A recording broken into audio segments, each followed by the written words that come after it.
Fico feliz quando vejo gente como vocês se dedicando a uma escola como essa, 2 dias, né, praticamente aí integrais. Eu sei que para a cabeça de alguns você pensa é mais informação do que dá para assimilar. Mas na verdade não é apenas aquilo que você vai reter na sua mente. Você está num ambiente de uma ativação espiritual na sua vida, no seu ministério. Você pode dizer amém? Então eu queria que você fizesse a melhor cara de crente que você puder para o vizinho do lado, uma cara bem profética. Se você não conhece, faz cara de paisagem, finge que é amigo e fala para ele assim: você não tem noção do quanto Deus ainda vai usar a sua vida. Agora tenta um pouquinho mais empolgado para o outro vizinho que você não falou nada ainda. Fala para ele: você não tem noção do quanto Deus ainda vai usar a sua vida. Glória a Deus, glória a Deus. Eu quero convidar você, por gentileza, a abrir a sua Bíblia na primeira carta de Paulo aos Coríntios, no capítulo 12. Primeira carta de Paulo aos Coríntios, capítulo 12.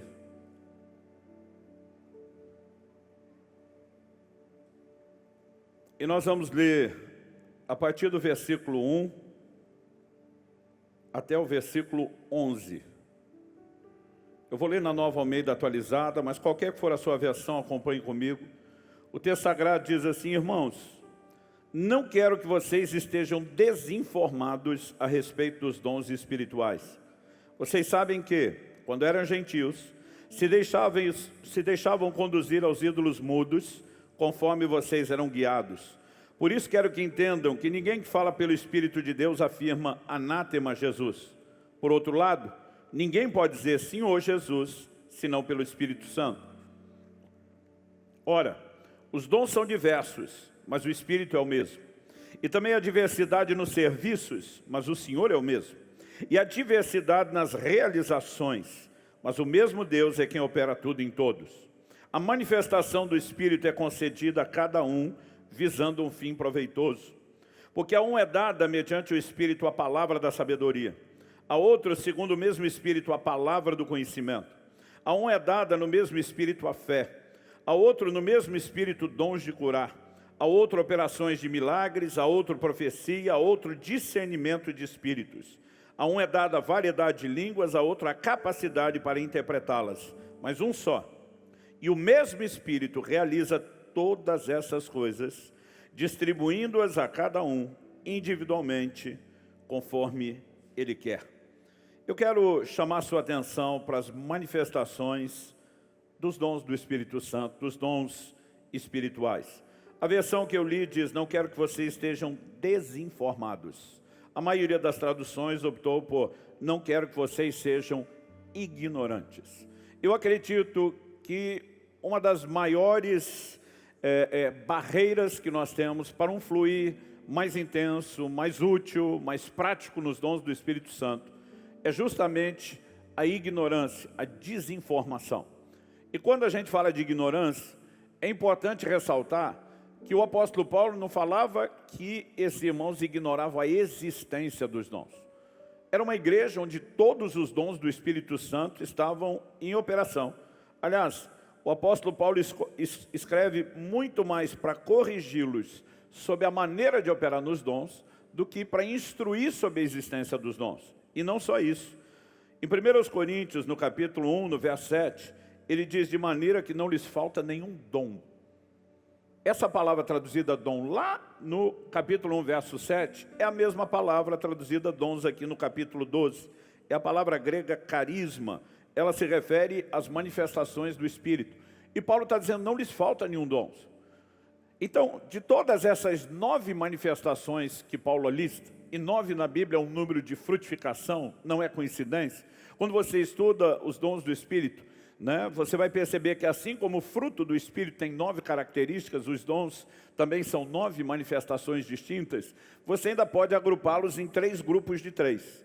Você tem 3 dons que normalmente chamamos eles dos dons de revelação. Você tem 3 que entram numa categoria dons de poder. E você tem 3, são os dons vocais ou verbais, aqueles onde se manifestam por meio de uma fala inspirada. Mas quando ele fala de ignorar, não ignorar os dons, se o contexto para quem ele escreve não é ignorar a existência, então a pergunta a ser feita é: que ignorância é essa que o apóstolo Paulo estava abordando. E o que eu quero te mostrar é que Paulo fala sobre não ignorar o funcionamento, a maneira como os dons operam. E eu acredito que muitos crentes que já viram os dons, já presenciaram os dons, amam, estão desejosos, às vezes por não entenderem, por ignorarem o funcionamento, eles não se permitem ser um instrumento de Deus, né? Então, eu nasci e cresci num lar cristão, eu fui consagrado a Deus desde o ventre da minha mãe. Quando nasci, o primeiro presente estava me esperando, era uma Bíblia. Eu tive um encontro com Cristo muito cedo, ainda garoto. Fui batizado nas águas cedo, chamado para o ministério cedo, o que demorou, comparado ao resto, porque não era uma ênfase na igreja onde eu cresci, foi a experiência do batismo no Espírito Santo. Essa aconteceria somente aos 15 anos de idade. E eu sempre brinco que foi quando eu perdi o juízo e nunca mais voltei ao normal, graças a Deus, né? Depois do enchimento com o Espírito Santo, uma fome pelo sobrenatural passou a tomar conta do meu coração. Eu queria ver o poder de Deus, eu queria ter experiências com Deus. E evidentemente eu comecei a me aproximar de pessoas que andavam e se moviam nos dons, não apenas porque eu queria ver, mas porque eu queria aprender. Aos 15 anos de idade é que eu me lembro da primeira palavra profética que eu recebi. Meus pais dizem que quando eu era pequeno, pessoas já vinham profetizar sobre meu ministério, mas eu não lembro. Aos 15 anos de idade, eu piso pela primeira vez numa igreja, né? Estava só visitando, era um culto de semana, e um dos pastores da equipe vai até o lugar onde eu estava, e ele fala assim: olha, eu tenho uma palavra de Deus para você. Do lugar de onde eu vim, tem uma palavra de Deus para você, achei que ele ia ler um versículo da Bíblia para mim, né? E quando eu falei, vai em frente, esse cara virou minha vida ao avesso. Falou, como diz Paulo, os segredos do meu coração. Falou sobre dilemas que meu pai estava enfrentando no próprio ministério, questões da família. Era impossível, principalmente numa época onde não havia informação da vida da gente em rede social, que ele tivesse acesso àquelas informações. Mas o impacto não era só alguém acertar de forma precisa as informações. Era aquele testemunho de que Deus de fato está falando com você. Pense algo que foi profundamente marcante na minha vida, foi essa palavra profética. Por quê? Até aquele dia eu imaginava Deus relacionando com a gente de uma forma genérica, no atacado, né? Deus, na sua capacidade, consegue olhar todo mundo e lidar com todo mundo. A partir daquele dia, eu comecei a ter uma percepção e um entendimento de um Deus de relacionamento pessoal. Um Deus que enxerga mim e você enquanto indivíduos. E eu quero te lembrar isso nessa manhã. Você não é apenas um no meio da multidão, você não é alguém perdido na massa humana, você é alguém em quem os olhos de Deus repousam de uma maneira única e singular. Ele tem informações sobre sua vida que nem você tem. A Bíblia diz que ele sabe quantos fios de cabelo tem na cabeça da gente. Eu não sei o que ele vai fazer com essa informação, mas ele sabe. Eu sei que na de alguns de nós está mais fácil de contar do que na de outros. Mas ele nos conhece e ele tem planos únicos, individuais para cada um de nós. E essa percepção de Deus falou comigo. Gente, ela me impactou. Eu lembro que eu ainda garoto, 15 anos de idade, eu volto para casa pensando, o Deus Altíssimo, Criador dos céus e da terra, sustentador de tudo que há, falou comigo. Eu achei que eu era alguém importante aos olhos dele. Isso mudou minha percepção de relacionamento. Isso me abençoou tanto, tanto. Comecei a pensar, Deus, se todo crente descobrisse o que eu descobri, isso ia afetar a vida deles como afetou a minha. E eu ficava pensando, por que a maioria não entende? Eu falei, porque talvez não tiveram experiências pessoais. Como a minha experiência de ordem mais pessoal foi por causa da operação dos dons. Pensei o que deve estar faltando na igreja de Jesus. E eu brinco que no auge da maturidade dos 15 anos, eu achei que eu tinha descoberto a solução para a igreja de Jesus na terra. Pensei, deve estar faltando profecia. Mal sabia eu que alguns arraiais, algumas das tribos de Israel, estava sobrando profecia, ou estava até bagunçada, mas como no meio de onde eu vim era escasso e raro, eu pensei, deve estar faltando isso. Então, falei, se está faltando, não deve ser má vontade de Deus. O problema deve ser com a gente. Então, deduzi eu mesmo que devia estar faltando profeta. E eu me ofereci para ajudar Deus. Falei, Deus, se o problema é profecia e deve estar faltando profeta, eu quero te ajudar. Eu só não sei como cooperar com o Senhor nisso. Então, fui atrás daquele pastor que tinha me dado aquela palavra profética. Até porque eu comecei a trabalhar, né, no ministério de evangelismo de rua que ele liderava, e eu vi esse cara toda semana fluindo nos dons do Espírito de uma forma impressionante, né? palavra de conhecimento, língua com interpretação, profecia, e Deus usava a vida dele. Eu lembro que um dia eu abordo ele e falo assim, ó, quando você diz, Deus me disse, eu já nem duvido mais. Porque no início ainda ficava assim, vamos ver, né? Mas aí eu falei para ele, cara, como é a voz de Deus? É voz de homem? É voz de mulher? Porque eu não sei você, mas quando eu ouvi alguém dizendo assim, Deus me disse, imaginava alguém andando por aí ouvindo vozes, né? Aí eu começo a fazer perguntas e ele começa a rir. Eu falo, é sempre a mesma voz? Tipo quando você atende o telefone, é um conhecido, não precisa identificar, né? Ou se a voz for estranha, você vai dizer engano, e aí seria um baita do engano. E quanto mais pergunta eu faço, mais ele ri. E ele ria. Hoje eu também tenho vontade de rir das perguntas que eu fazia, né? Mas ele olha para mim e fala assim, Luciano, eu não ouço a voz de Deus no meu ouvido. Ele falou, isso aconteceu 2 ou 3 vezes na minha vida. Eu falei, mas você não ouve com o ouvido, você ouve com o quê, criatura? Não, Deus fala comigo do lado de dentro. Eu falei, então você tem um ouvido do lado de dentro. Ele falou, não. Tenta imaginar algo menos místico. Porque ele falou, o problema da igreja de Jesus é o seu. É mistificar demais os dons. Tenta imaginar algo menos místico e mais simples. Eu falei, como mais simples? Ele falou, Deus fala comigo por meio de uma impressão interior. Eu olho na minha cabeça de 15 anos, eu estou hoje com 51, estamos falando 36 anos atrás, a impressão era só coisa de gráfica. Eu falei, cara, eu não estou te entendendo. Ele falou, deixa eu simplificar de outra forma. Imagina algo mais simples interior. Falei, tipo um pensamento, um sentimento? Ele falou, é. Quando ele falou isso, foi frustrante para mim. Eu olhei para ele e falei, você é tão parecido com o pensamento ou sentimento que não garante que é você mesmo pensando ou sentindo. Quando eu fiz a pergunta, ele olha para mim e fala, a palavra que eu te dei era eu pensando ou sentindo? Falei, não, aquela foi boa para caramba. Não tinha como ser você pensando ou sentindo as coisas e os detalhes da minha vida que você não sabia. Ele falou, Luciano, põe na sua cabeça algo. Isso foi uma das chaves mais importantes para mim. Ele falou, quando nós falamos dos dons, o resultado pode ser espetacular, mas o processo é simples. E essa é a maior ênfase que eu quero trazer para você nessa manhã. Eu creio que mais do que aquilo que você já tem experimentado, Deus quer te levar a um funcionamento cada vez mais intenso na operação dos dons do Espírito Santo. Você pode dizer amém? Mas para que a gente cresça, nós precisamos entender como os dons funcionam. Para começo de conversa, nós precisamos parar de achar que é uma manifestação divina unilateral, que é só Deus. Então, mesmo no meio pentecostal, o crente fica esperando que o Espírito vai pegá-lo, quase que à força, né? Quase como se ele fosse meramente um boneco na mão de Deus ali, que depois ele mal sabe o que aconteceu. Não é assim a dinâmica de trabalho do Espírito Santo. Mas naquele dia, quando ele fala de algo mais simples, eu começo a relutar com aquilo. Porque para mim assim estava simplificando até demais. Mas ele olha para mim e fala assim, deixa eu tentar te ajudar a entender a simplicidade da direção do Espírito Santo. Ele olha para mim e fala assim, você tem certeza da sua salvação? Eu falei, isso eu tenho. Ele falou, se você morresse agora, ele foi bem dramático. Ele falou, se você saísse pela porta da igreja, um caminhão te atropelasse, fizesse picadinho de você. Você tem certeza que está salvo? Eu falei, na hora. Ele falou, como é que você sabe que você está salvo? Jesus alguma vez te apareceu pessoalmente para dizer, meu filho, eu mesmo te garanti com o meu sangue, tu está dentro. Eu falei, nunca vi Jesus. Ele falou, algum anjo te apareceu mostrando uma cópia autenticada do livro da vida, número de protocolo tal, apresenta na entrada, isso aqui é a sua garantia. Eu falei, também não vi anjo, nem cópia do livro da vida. Ele falou, pelo menos você viu o céu para onde vai? Eu falei, também não vi o céu. Ele falou, você nunca viu nada? Eu falei, nada. Ele falou, pelo menos ouviu alguma coisa? Uma voz de trombeta anunciando que agora você está rolado entre os santos, o salvo? Também não. Ele olha para mim e fala assim, nunca viu e nem ouviu nada. Eu falei, não.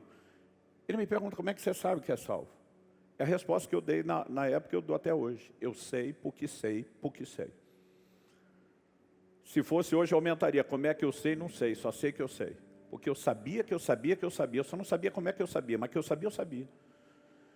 Embora não soubesse explicar de onde viesse tanto sabimento ou sabiação, eu sabia pra caramba.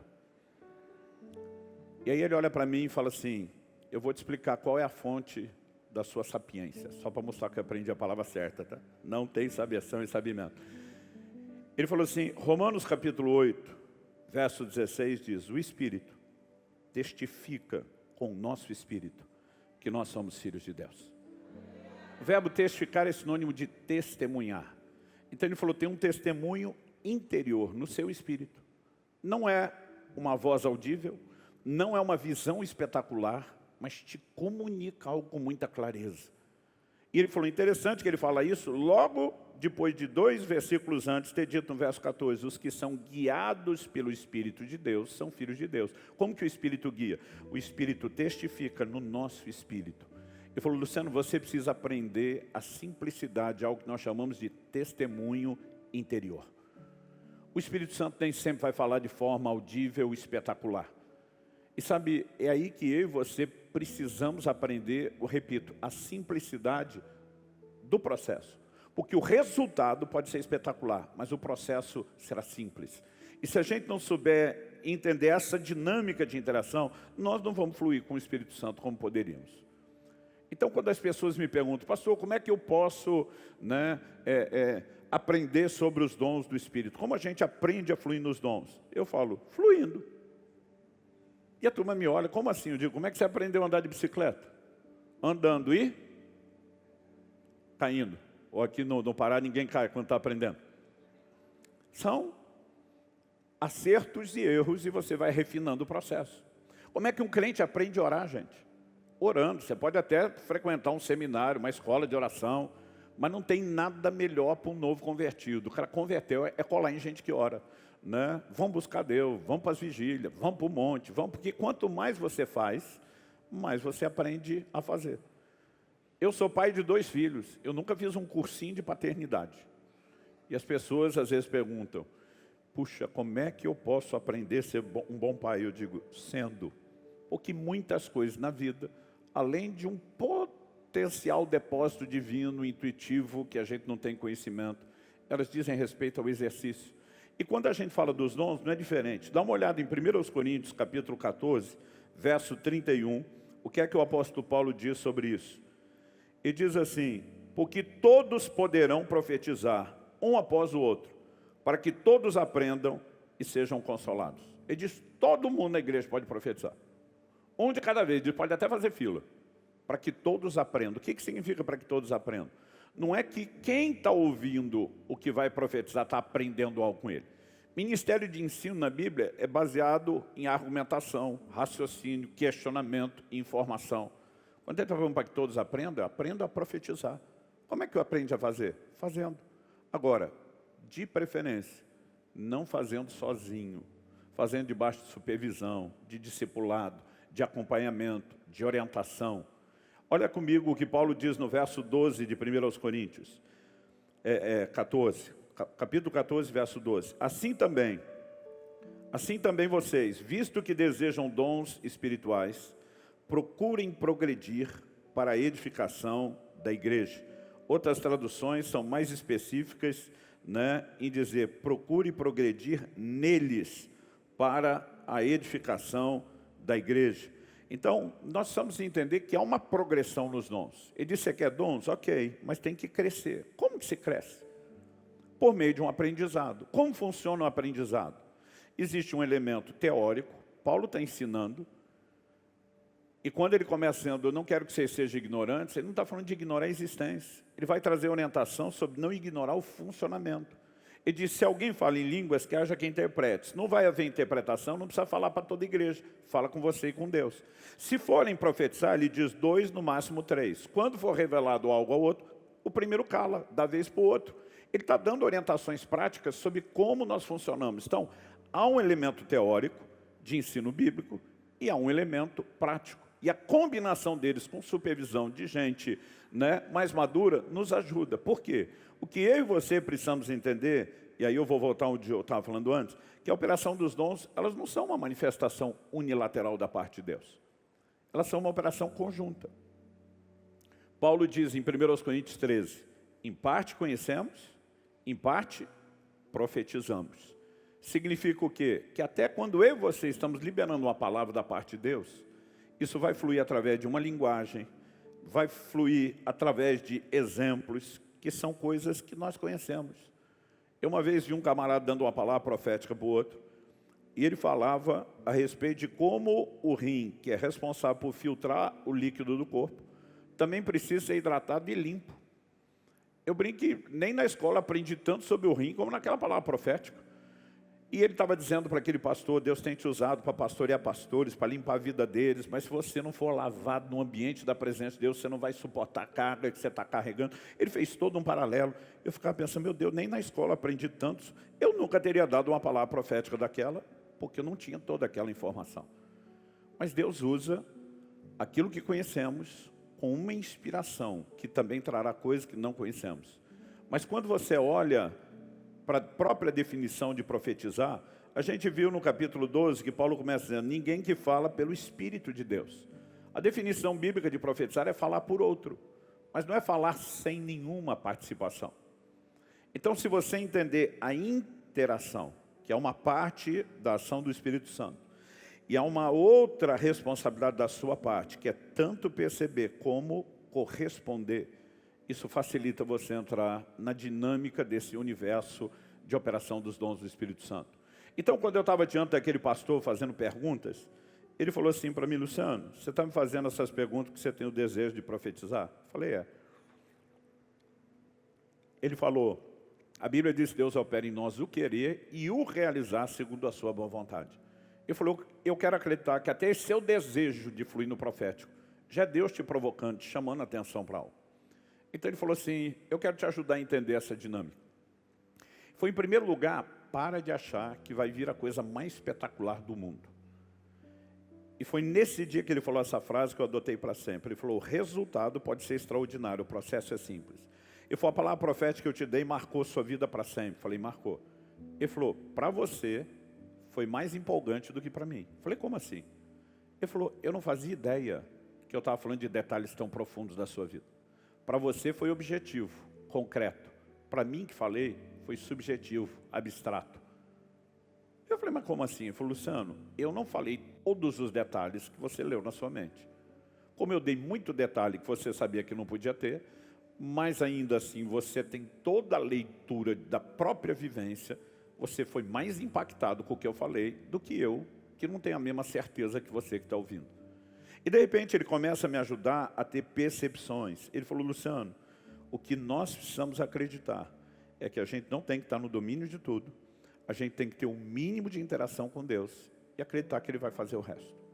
Então ele falou, preste atenção, não espere ouvir uma voz espetacular ou audível, e não quer dizer que ela não vai acontecer. Eu já experimentei isso algumas vezes. Não espere ter uma visão da mais extraordinária do mundo, e não quer dizer que ela não possa acontecer. Mas ele falou, espere um processo simples de testemunho interior, que nos leva a resultados extraordinários. Então, nessa quarta-feira à noite, eu estava no interior de São Paulo, e eu fui ministrar. E a hora que eu estou ali para começar a pregar, o Espírito Santo começou a me trazer palavras de conhecimento.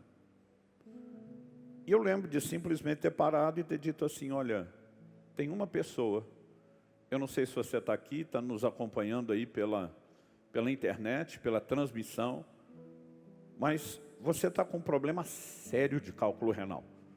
Não estou falando de pedras pequenas, mas o Espírito Santo vai tocar você agora e você vai expelir pela urina uma pedra que o médico vai ficar falando, é impossível que isso tenha passado pela uretra sem você ter sentido dor.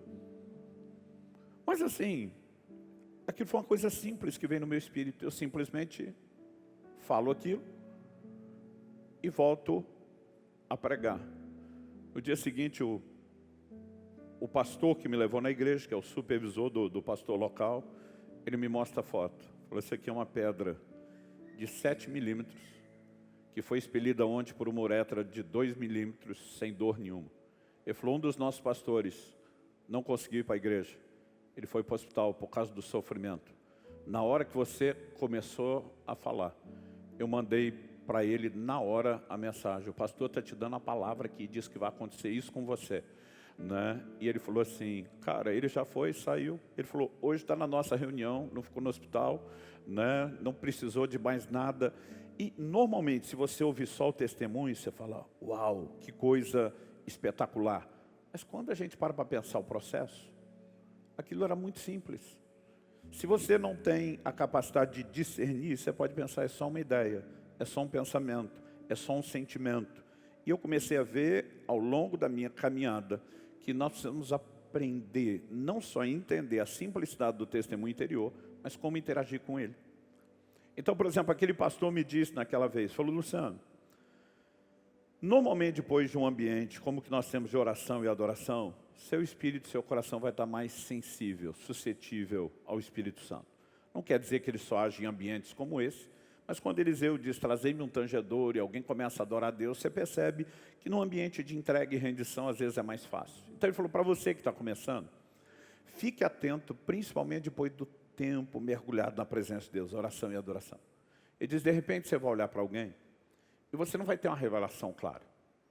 Eu apelidei isso com o tempo de suspeita profética, porque você não tem certeza daquilo, né? Mas eu até aumentei com o tempo a definição que ele me deu, porque ele falou assim, vai ser vago, vai ser abstrato, não é claro. Então eu digo que a suspeita profética é uma sensação mais ou menos assim, parece que talvez, quem saiba, pode até ser que alguém esteja querendo falar alguma coisa que eu não estou entendendo bem o que é. Os pentecostais de antigamente resumiram isso numa frase mais curta e simples. Tem mistério. O que era o tem mistério? O cara diz assim, parece que tem alguma coisa no ar para acontecer. Então assim, eu gosto de chamar isso de suspeita profética. Ela ainda não é clara. Parece que talvez, quem saiba, pode até ser. Ele falou, quando sentir isso, fica atento e começa a orar a respeito. Porque ele falou assim, há uma movimentação simples do Espírito Santo que requer de nós resposta. Então, eu digo que a primeira você não esquece. A gente estava numa daquelas nossas reuniões e tinha um momento de oração, de adoração. Honestamente, eu não me lembro qual vinha primeiro. Um rapaz do nosso grupo chegou atrasado, na metade. Então, se era a adoração primeiro, tinha terminado, a gente ia começar a oração. Se era o inverso, ele chegou atrasado, sentou perto da porta. De repente, eu olho para ele e me bate a suspeita profética. Parece que talvez, quem saiba, pode ser que Deus esteja querendo falar alguma coisa que eu não sei bem direito o que é. Ou, numa definição mais curta, rápida e direta do bom pentecostal, tem mistério. E eu olho e eu começo a orar. Falei, Deus, se tem algo, eu quero cooperar com o Senhor. E eu fico orando, orando, orando, e daqui a pouco me vem uma impressão, um testemunho interior. Ele brigou com o pai essa semana. Gente, isso há 30 e tantos anos atrás, a gente não tinha ensino e orientação sobre família como temos hoje dentro das igrejas. O jovem brigar com o pai não precisava nem de revelação, era a coisa mais esperada que tivesse acontecido. Então eu penso, não, isso é coisa da minha cabeça. Mas eu continuo olhando para ele, orando, daqui a pouco me vem algo. Mas ele não costuma brigar com o pai, diferente dos outros. Aí isso me faz ficar mais pensativo. E quanto mais eu fico olhando para ele, orando, eu sinto. E o tipo de briga que ele teve nunca aconteceu antes. A forma como eles trocaram ofensas. Eu falo, agora está dando para levar em conta. E eu continuo orando, e daqui a pouco me vem mais uma convicção.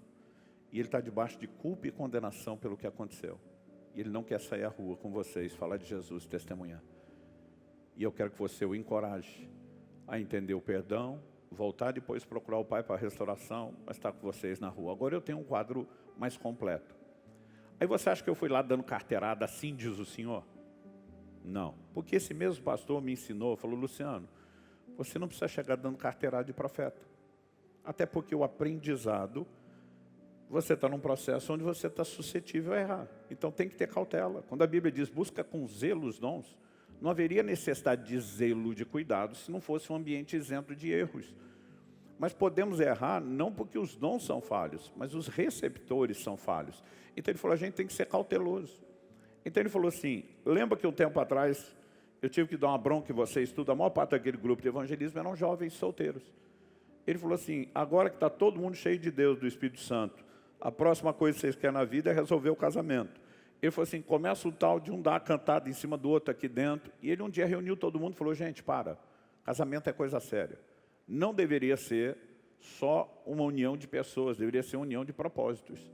Então, assim, não existe motivo por que você vá começar a namorar com alguém que você não conhece, se não tem ideia de levar para o casamento. E não pode ter ideia de levar para o casamento sem conhecer. Então ele falou, para essa bagunça.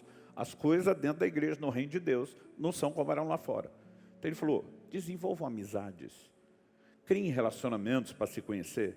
Então ele falou, em vez de chegar se declarando, só que você sentiu algo hormonal, achou bonitinho, bonitinha, ele falou assim, vá aproximando devagar, vá percebendo se há elementos comuns, né? Nessa aproximação lenta, de repente você pode descobrir que tem tanta coisa diferente, que antes de se declarar do jeitinho que você foi aproximando, você vai tirando o time do campo, E não cria esse constrangimento que vocês estão criando aqui dentro.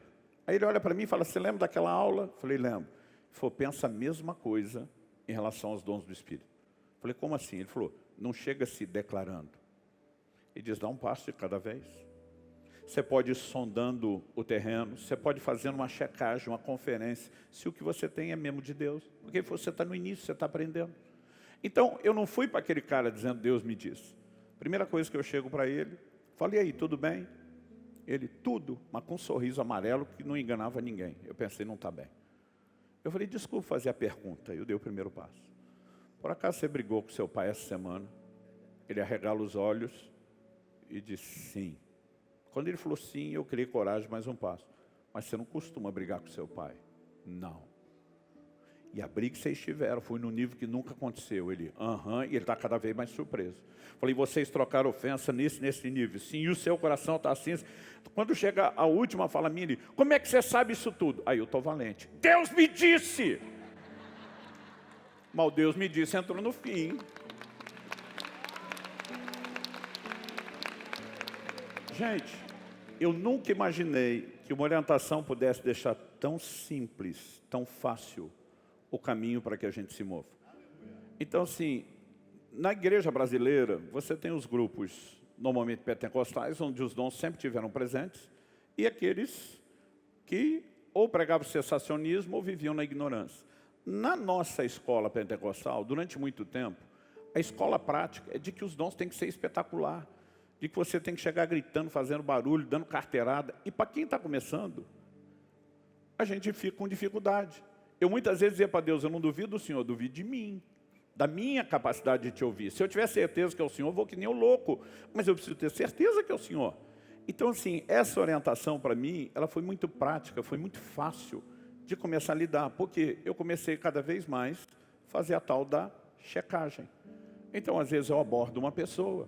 Eu estava num jejum em Israel, em janeiro desse ano, e fui conhecer uma casa de oração que está lá há muito tempo. E colocaram uma guia brasileira para nos atender. A hora que nós começamos o tour pela casa, eu parei, olhei para ela. Falei, por acaso você está com a dor nas costas, te incomodando muito? Ela, na hora, já para, me olha com a cara emocionada. Ela falou, pastor, eu achei que eu não conseguiria nem te guiar. Na verdade, eu estava o dia hoje de folga, de cama, porque está insuportável a dor nas minhas costas. Ela falou, eu só aceitei te guiar porque eu assisto seus vídeos, eu te conheço e achei que seria uma oportunidade de estar perto. Ela falou assim, está insuportável. O que eu preciso depois disso, gente? Eu já sei que a informação que está dentro de mim, eu só fiz uma pergunta, não falei, Deus me mostrou. Mas a hora que ela falou que era aquilo, eu falei, o Senhor vai te curar agora. E a hora que eu toquei a mão nela, a coluna dela começou a alinhar, estalar. E ela saiu, que me abandonou no tour para mostrar para todo mundo na casa. Eu estou fazendo tudo, não dói mais, tal. Então, a operação do Espírito, ela pode ficar simples. E algo interessante você observar que a maior parte do tempo que Jesus vivenciou, não foi só dentro de reuniões. Era do lado de fora. Ele ia ministrando as pessoas nas ruas, por onde passava. Então, assim, eu e você precisamos entender que um excelente ambiente para a operação dos dons não são só os cultos públicos. As reuniões maiores, elas são ambientes desafiadores para essas manifestações. Porque quem está com o microfone até pode fluir. Mas nós precisamos aprender que em reuniões menores, convívios, né, momentos de oração, discipulado, evangelismo, os dons são uma ferramenta extraordinária. E todo mundo foi chamado por Deus para funcionar neles. Nem todo mundo vai ter os mesmos dons. Mas todos devemos funcionar em alguma coisa para a edificação do corpo e para que nosso Senhor Jesus seja exaltado, seja glorificado. Mas para isso, nós precisamos entender a simplicidade e a responsabilidade de interação. Então, deixa eu te dar um outro exemplo bíblico. Samuel acorda, ou pode ser que já tinha acordado, não tinha levantado da cama, mas logo cedo, era alta madrugada, ele ouve uma voz chamando seu nome. Ele levanta achando que ele vai lá para o sacerdote. O senhor me chamou? Ele diz, chamei não, Piá. É Piá lá no Paraná, é. Garoto, não te chamei não, garoto. Certeza, eu ouvi chamar meu nome. Não, você está enganado, não te chamei, volta a deitar. Samuel volta lá. Daqui a pouco, Samuel, agora o senhor chamou. Não, não te chamei. Não, o senhor está de brincadeira comigo. Não, não te chamei. A terceira vez. Quando ele volta a terceira vez, dizendo, estão chamando o meu nome. O Eli, cujo discernimento já estava velho, gasto, enferrujado, lembra que houve um tempo em que a voz de Deus se manifestou naquela casa. E ele fala para o garoto Samuel, diz, se a voz te chamar de novo, não me procure. Não fui eu antes, não serei eu depois. Mas você vai fazer o seguinte, se você ouviu a voz mais uma vez, você vai dizer, fala Senhor, porque o teu servo ouve. Samuel volta. A voz do Senhor eu chamo pela quarta vez. O que é que Samuel fez? Fala Senhor, teu servo ouve. E Deus falou com Samuel. Agora pergunta, Deus não sabia que Samuel estava ouvindo? Sim ou não? Primeiro ele é onisciente, se não fosse o menino está levantando, procurando quem falou. Então, qual é a praticidade dessa orientação do sacerdote? Se a voz chamar de novo, você vai dizer, fala Senhor que o teu servo ouve. O propósito da resposta não era informativo, porque Deus já sabia. O propósito da resposta era interativo. Preste atenção. Imagina essa dinâmica da voz de Deus como um jogo de dama ou xadrez. Deus diz, fiz meu movimento, agora você faz o seu. Enquanto você não fizer o seu, eu não faço o próximo. A partir do momento que ele diz, fala Senhor, tipo, estou entrando no jogo, estou me entregando. Então, a voz de Deus agora progride para uma outra dimensão. E muitas vezes o que nós não entendemos é o quão essencial essa resposta ao testemunho interior, a essa suspeita profética, ao tem mistério, o quanto avançar nisso é essencial para aquilo que virá depois. Aí a maioria de nós tem uma coisa que você fica com dúvida, não se entrega, não testa e nunca descobre o que era. Eu digo para as pessoas, só tem um jeito de você saber se Deus está falando com você ou não. É conferir, é checar. Então não precisa chegar dando carteirada de profeta e dizer Deus falou. Mas também não custa você perguntar. Então às vezes eu olho para uma pessoa e faço a pergunta mais estranha e aleatória possível.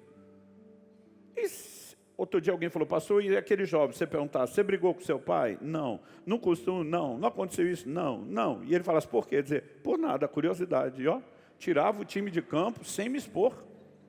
Até porque para quem está aprendendo, gente, aquela pressão que a gente fica de não querer errar, até por zelo de Deus e não brincar com as pessoas é enorme. Mas se você simplifica o processo, que é a forma que Deus age, mas não deixa de interagir, você começa a ter as experiências. E quanto mais experiência tem, mais convicção você passa a ter de que aquele testemunho interior é eficaz e que ele vai te levar a resultados. Então, o apóstolo Paulo diz em 1 Coríntios 14, verso 25, o seguinte. Porque aqui eu quero que a gente tenha uma aplicação refinada, não só para a igreja, para servir os irmãos. Paulo diz assim, verso 24 e 25 de 1 Coríntios 14. Porém, se todos profetizarem e entrar ali um não crente ou não instruído, ele será convencido por todos, julgado por todos. Os segredos que ele tem no coração se tornarão manifestos. E assim, prostrando-se com o rosto em terra, adorará a Deus, testemunhando que Deus está de fato no meio de vocês. O que Paulo está falando? De um não crente receber revelação, palavra profética. Dos segredos do coração do incrédulo se manifestam. Ele falou, qual o resultado? Vai cair com o rosto em terra, adorando a Deus. Vai reconhecer que Deus está no meio de vocês. Então, assim, nós precisamos entender que a operação dos dons, ela não visa só edificar os santos. Ela sempre tem impacto evangelístico. Principalmente quando falamos de curas, de sinais, de milagres, né? Então, assim, nós precisamos ter essa mentalidade de que não tem um ambiente sacro, santo de operação dos dons que é só dentro da igreja. Eu e você somos portadores das manifestações do Espírito Santo e podemos carregá-las conosco, devemos carregá-las conosco. Eu fico assim impressionado como as pessoas se tornam receptivas ao Evangelho, ao testemunho de Jesus, quando você chega de forma pontual, expondo um problema, falando de uma dor, ministrando, né, uma cura para essa pessoa, porque de alguma forma ela já consegue ter elementos de que você realmente está trazendo muito mais do que meramente um discurso. Mas o que eu e você precisamos? Ah, pastor, mas é que eu preciso de poder. E eu não tenho poder. Como não? O Espírito Santo está dentro de você. Você tem todo o poder. Você pode estar num ambiente de ativação das coisas que Ele colocou aí dentro de você. Mas não necessariamente você está num ambiente de receber o que não tinha. A maior fonte de poder do universo está dentro de você. Gente, como é que Deus criou tudo isso? A Bíblia diz que o Espírito pairava sobre a face das águas. A voz de Deus vai sendo dita, é o poder do Espírito Santo que executou e criou todas as coisas. Essa fonte de origem do poder de criação do universo está toda dentro de mim e dentro de você. Como é que nós não temos poder? Talvez a gente precise de uma entrega maior, de uma rendição maior, de uma consciência maior, mas o poder está dentro de nós. E não tem coisas que você vai fazer que vão aumentar o poder. Esse dia alguém falou, pastor, o senhor está jejuando para aumentar o poder? Eu falei, não tem como aumentar o poder do Todo-Poderoso. O que eu tenho como aumentar é minha entrega. O que eu quero é quebrar minhas resistências, aí é diferente. O que eu quero é me tornar mais consciente do que Ele já depositou dentro de mim. Mas cada um de nós tem aquilo que precisa. Então fala mais uma vez para o vizinho ao seu lado, fala, você não tem noção do quanto Deus vai usar a sua vida. Não, fala mais empolgado. Eu sei que você consegue uma versão mais empolgada. Vocês são do norte, gente. Vocês estão falando que nem minha turma lá do sul. Muito discreto. Eu sei que vocês são empolgados. Eu gosto de pregar no norte, porque vocês têm um nível de interação que deixa a gente animado. Aí, começou a aparecer. Então, olhando para as Escrituras, eu comecei a perceber com clareza o como eu e você precisamos dessa dinâmica de interação. Então, às vezes, se eu não levanto para ir lá falar com aquele jovem e perguntar, eu não ia ter mais nada além daquilo, e eu nem teria certeza se aquilo era ou não era de Deus. Então, às vezes, as pessoas falam assim, não, mas eu olhei para alguém, até senti algo, mas achei que era de mim mesmo. Eu digo, só tem um jeito de você descobrir se é seu ou de Deus. Vai perguntar. E na hora de perguntar, não precisa chegar falando, Deus mostrou, porque se não for nada, e pode ser que não seja, você pode ter uma percepção equivocada, e com o tempo você vai aprendendo o que tinha na certa, o que tinha na errada. Como que eu sei se isso é meu, né, ou de Deus? A própria experiência vai te ajudando a fazer juízo a respeito dessas coisas. Então, eu sempre digo para as pessoas, gente, você vai contar uma história depois, o resultado é extraordinário. Mas o processo é sempre simples. Eu lembro de uma ocasião que eu estava viajando, e do nada, a gente estava no interior do Paraná. O Paraná é um grande produtor de milho, entre outras coisas da força agrícola, mas não era a época do plantio de milho. Então, na época da colheita, você tem muito produto de milho, barracas vendendo pamonha, essas coisas. Costuma comer pamonha por aqui também? Ou não? Não é igual. Ok. E do nada me veio a vontade de comer pamonha.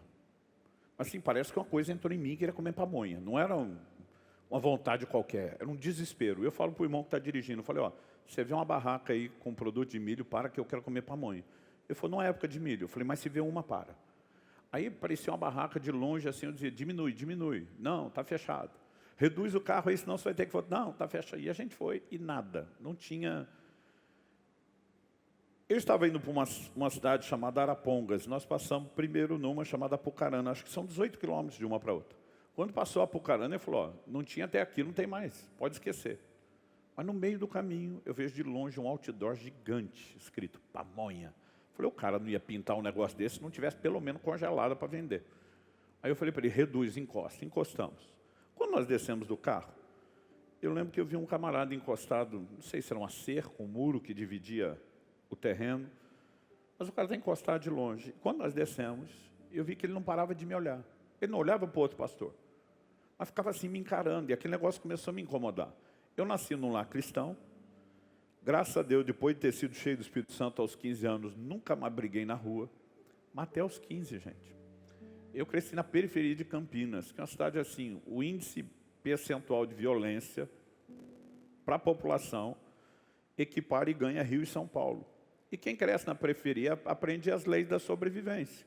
Meu pai era daqueles que dizia, se apanhar na rua, apanha em casa. Então, assim, a gente, no que depender de vós, era o versículo, tem de paz com todos os homens. Mas se não der, vá para cima.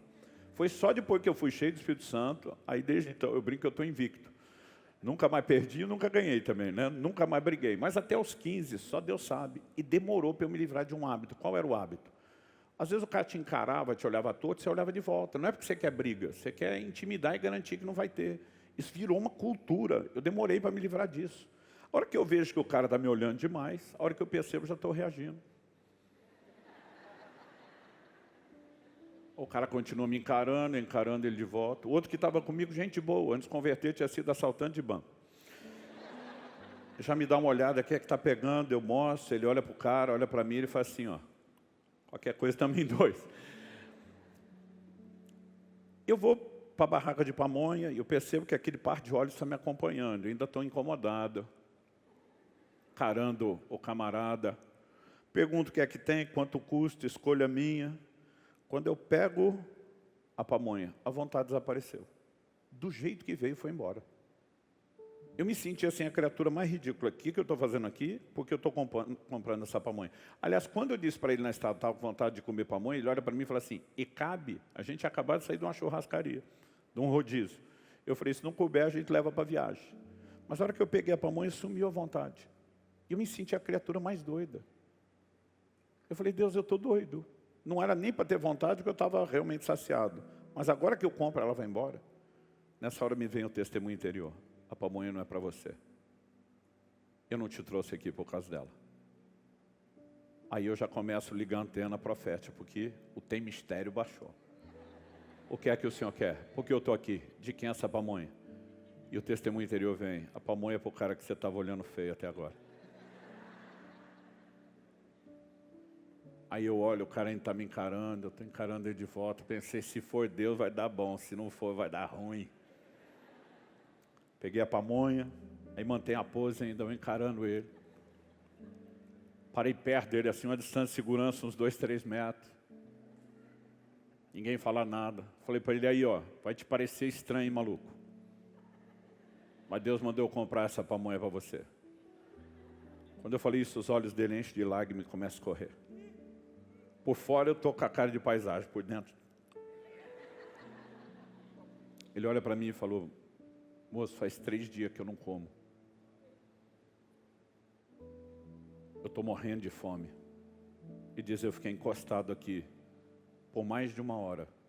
Eu lembrei que era o tempo que tinha me dado a vontade de comer pamonha. E falei para Deus, Deus, se você existe, e se você se importa, eu não tenho nem coragem de pedir, apesar da fome eu tenho vergonha. Manda alguém aqui. Ele falou, durante 1 hora, ninguém sequer percebeu que eu estava aqui. Mas desde a hora que seu carro chegou, eu ficava olhando para você e pensando, será que é esse? E eu com a vergonha, porque achei que o cara estava me encarando. Muitas vezes o problema está na gente, não está nem nos outros. Eu estava tão treinado naquele hábito carnal, e Deus usou isso para me envergonhar e me tratar de algo que eu falei, eu vou ter que resolver isso na minha vida. E ele falou, eu ficava olhando e pensando, será que é esse? E na hora que ele está falando isso, o Espírito Santo fala comigo, eu não te mandei ele só por causa da fome, e nem só por causa da oração. Ele é um desviado. O maior clamor dele não é saciar a fome. Ele acha, porque ele vem de um lugar que o convenceu, que ele cometeu um pecado sem restauração. E ele fez essa oração, como quem disse, se o Senhor se importa, o Senhor não vai só matar a fome, é porque o Senhor ainda não desistiu de mim. Traga a palavra de reconciliação. E a hora que eu começo a falar, esse cara chora que nem criança. Foi uma coisa linda, extraordinária. Agora, eu tenho 2 formas de contar essa história. Eu posso contar essa versão simples, de que eu não tinha certeza e fui descobrir depois. Aliás, quando eu saí, eu estava tão tocado pelo que aconteceu, eu não falei nada com o outro pastor. Depois nós terminamos de chegar na casa do pastor que ia nos receber. Chegamos lá, tinha um café colonial, tudo preparado na mesa. Vamos comer? Eu falei, pelo amor de Deus, eu não consigo. Nós saímos de uma churrascaria faz pouco tempo. Aí o Boca Grande do meu lado falou, mas para parar de comprar pamonha podia. Aí eu me vi na obrigação de explicar. Eu falei, cara, eu nem comia pamonha. Eu falei, o que aconteceu? Eu falei, a pamonha ficou boa cara, o cara que estava te encarando, Aí que eu contei na mesa. Mas quando eu contei tudo que tinha acontecido, todo mundo ficou emocionado e chorou. E quando eu vi a turma olhando para aquela história como se fosse tão espetacular, eu pensei, não é justo. Porque o jeito que aconteceu, não quer dizer que o que eu contei não era verdade, mas não dando os detalhes da minha luta, será que não é? Parecia assim que era a coisa mais extraordinária do mundo. Então, eu posso contar desse jeito, o será que é e não é, e você fica pensando, isso também acontece comigo. Ou, eu posso fazer a versão pentecostal da história da pamonha. Você me permite, Felipe, fazer a versão pentecostal? A versão pentecostal é quando você dá ênfase no resultado e não no processo. Estava eu a viajar, aleluia, quando o Espírito de Deus me dirigiu a parar uma barraca de pamonha. Tendo eu ali parado, o Espírito de Deus me diz, filho, não é para ti, é para Ele. E aí você vai só no resultado, todo mundo vai glorificar a Deus. Mas sabe o que você vai pensar? Nunca vai acontecer comigo uma dessas. Porque o processo não é igual ao resultado. O processo é simples. E aí a gente fica esperando que um dia vai ter aquilo que a pessoa contou e não tem. Porque ele contou só o resultado. Se contasse o processo, ia dizer, não, o processo é parecido comigo. Então, se o processo é parecido, eu também posso ter o mesmo resultado. Agora, quando você já olha e diz, eu não tenho resultado, você nem entende o funcionamento do processo. Quem está compreendendo? A operação dos dons são simples. Gente, meus filhos, eu brinco que meu filho era um caçador de garçom. Não tinha restaurante que a gente ia que não dava palavra para os garçons. Porque ele cresceu num ambiente onde tudo era tão natural, aprendeu pela prática, assistindo, né? E toda vez que ele tinha um testemunho interior, ia lá. Um dia eu lembro que o Israel devia ter uns 13 anos, não sei se tinha 14 já essa época. Daqui a pouco eu olho para a mesa, que a gente estava jantando, sumiu Israel. Falei para Kelly, onde foi Israel? Ela falou, acho que foi no banheiro. Falei, não, ele saiu para o lado de cá, o banheiro é para o lado de lá. Aí ela falou, não sei, mas ele é grandinho, não precisa preocupar. Daqui a pouco, meu filho volta, senta na mesa e falou, onde é que você estava? Executando uma missão do meu pai. Ok, nem perguntei o que era. Daqui a pouco chega um garçom na mesa, todo emocionado. Desculpa aí, senhor, te atrapalhar a comida aí. O menino é seu filho? Falei, é meu filho, sim, senhor. Parabéns, hein? Menino especial, hein? Eu falei, também acho. Eu falei, velho, estava ali no canto, pensando nas coisas, só eu e Deus. Esse menino aparece do nada, começa a falar tudo que eu estou pensando. O cara era um novo convertido. E Deus mostrou o desenho da vida dele, os dilemas, os questionamentos que estava falando disso. Ela foi lá dar uma palavra para ele, falou, Deus está te respondendo, né? Ele está te dizendo isso, isso e isso. O cara não sabia nem explicar aquilo. Tanto que assim, na cabeça dele, veio dar os parabéns por como eu criei o filho. Eu falei, deixa eu explicar algo. Não tem criação, eu queria ele o poder de dizer o que você está pensando. Ele falou, faz sentido. Né? Então, são momentos onde você percebe que quando a coisa deixa de ficar muito mística, ela fica mais acessível. E nós precisamos dessa escola prática. Os dons do Espírito Santo são para cada um de nós. Nós não vamos ter as mesmas manifestações, talvez não seja das mesmas formas, talvez você não seja usado em cura, mas vai ser em revelação, talvez não seja em revelação, mas vai ser usado de uma outra forma, de uma outra maneira, mas todos podemos ser instrumentos de Deus e despejar as manifestações do sobrenatural por onde passamos. Quem está entendendo? E o mais importante é entender o quão simples, o quão acessível isso pode ser para mim e para você. Então me deixa falar um pouquinho mais sobre interação.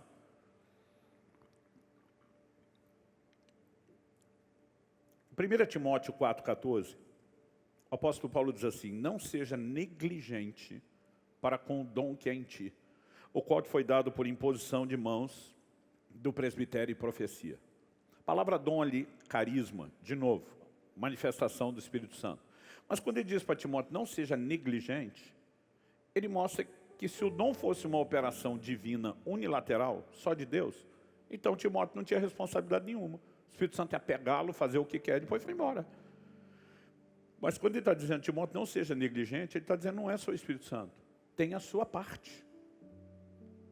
E se eu e você não entendemos que tem a nossa parte, e não entrarmos com a nossa parte, o dom não vai operar, mas não é por falta de vontade de Deus. É negligência nossa. Quem está entendendo? Então vamos falar um pouquinho mais de interação. Em 2 Timóteo, no capítulo 1, no verso 6, o apóstolo Paulo vai dar outra orientação para o seu discípulo. Ele diz o seguinte, por essa razão venho lembrar-lhe que reavive o dom que há em ti. A expressão traduzida aqui, reavive, em outras traduções está desperta, mantenha viva a chama, porque ela significa literalmente assoprar sobre uma brasa para que ela reacenda. Reavive o dom de Deus que está em você pela imposição das minhas mãos. De novo a palavra dom aqui, carisma. E ele está falando sobre despertar ou avivar um dom, o carisma. Ele diz, cara, eu impus as mãos, eu fui instrumento de Deus para transferir e ativar uma manifestação de dons espirituais na sua vida, mas você está deixando o dom dormir. Ele falou, eu venho te exortar a despertar isso, acorda o dom. Agora ele não está dizendo, Timóteo, dobra o joelho e ora para ver se Deus desperta. Ele diz, quem vai despertar é você. Por que ele está dizendo para o Timóteo despertar? Porque quem botou o dom para dormir foi Timóteo. Eu vi uma história uma vez de um pastor que estava pregando, e um senhor de idade acabou dormindo no meio do sermão, encostou no ombro da mulher, apagou, dormiu de roncar alto. O pregador, incomodado, parou de pregar, falou para a esposa do homem, falou, senhora, por favor, acorde seu marido, que está atrapalhando a gente. A mulher respondeu para o pregador, acorde o senhor, foi o senhor que botou ele para dormir. A lógica era meio, quem botou para dormir que acorde. Eu acho que Paulo está aplicando essa lógica com Timóteo. Você vai despertar o dom, foi você que botou para dormir. O que eu e você precisamos entender é que a gente pode desligar o nível de interação da nossa parte. E não é que Deus não deu dom, não é que Ele não queira operar. Então, nessa dinâmica da ação do Espírito Santo, a interação é uma chave, gente. Tudo o que você falar sobre o Espírito Santo e sobre a ação dele na nossa vida envolve interação. Em Romanos 8:26, Paulo diz assim, o Espírito nos ajuda na nossa fraqueza. A palavra traduzida ajuda, que Paulo usou no original, é um palavrão no sentido de ser grande. Sunanti lambanomai, que de acordo com os léxicos, os estudiosos das línguas originais, é uma composição de 3 palavras, sum, ante e lambano, que significa pegar firme contra alguma coisa, juntamente com alguém. Isso é sum, ante e lambano. O mai é a conjugação da terceira pessoa no verbo depoente, não faço ideia do que eu estou falando, mas decorei isso para impressionar vocês, e no início estava conseguindo, não é verdade? Mas é uma palavra composta que significa isso. Então pensa comigo, se eu precisasse mover esse púlpito, hipoteticamente ele fosse pesado, e eu dissesse ao pastor Felipe, Felipe, me ajuda. Sendo pesado, ele entendeu que era o me ajuda. Vamos, cada um pegar uma ponta do peso e carregar junto. Mas se eu pedir um me ajuda para isso aqui que não é pesado, o pedido de ajuda é dúbio. Pode ser um pedido de vamos fazer junto, ou pode ser, enquanto eu faço outra coisa, você faz isso para mim, aí seria uma ajuda substitutiva do meu trabalho. A natureza do que Paulo está falando do Espírito Santo não é substitutiva. É pegar firme contra alguma coisa, juntamente com alguém. Esse é o significado sunante lambano. Então, cada um pega uma ponta do peso. Paulo usa uma palavra cirurgicamente escolhida para falar de trabalho conjunto.